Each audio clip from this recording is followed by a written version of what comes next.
Cyber communication, progress or problem? First of all, I believe that cyber communication by itself is not a problem. However, the way we humans use it, it definitely has become one.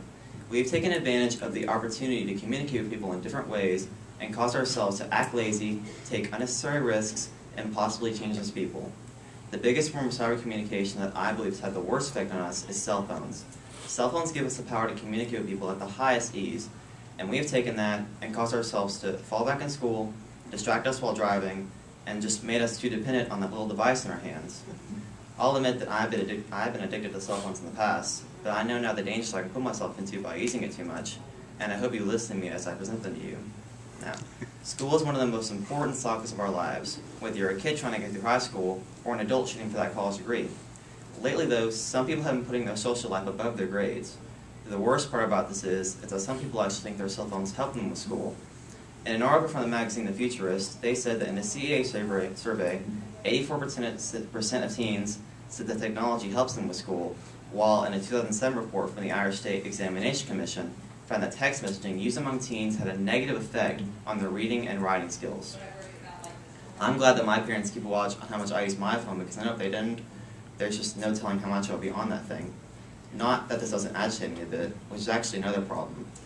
In the same article from the magazine, they had a few quotes from the Emory professor, Mark Barling, and to sum it up, he said that if parents were to limit their kids' times on their phones, then the kids would feel excluded from their friends, their profile page, and their status in the cyber world, which probably wouldn't get them in the mood to do their homework. Now, hopefully, most parents are not listening to this Emory professor and do not mind making their kids feel excluded from their friends with lowered status in the cyber world when it is homework time.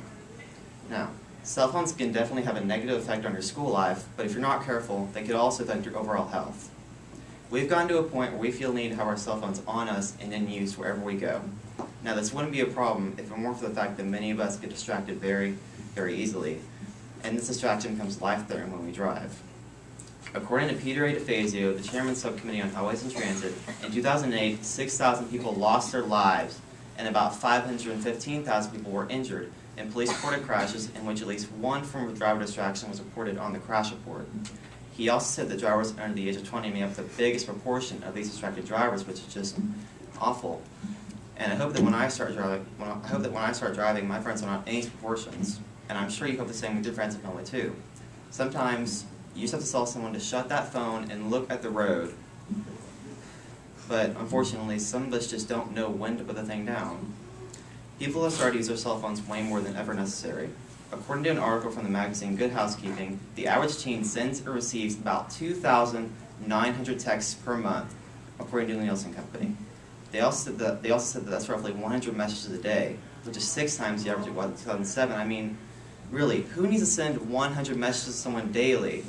I mean, just think in your head how much 100 really is, and think what you could be texting those messages. I mean, I know I did it too at some point, but I just cannot fathom what I could have been texting that was so important. I had to do it 100 times a day. It's ridiculous.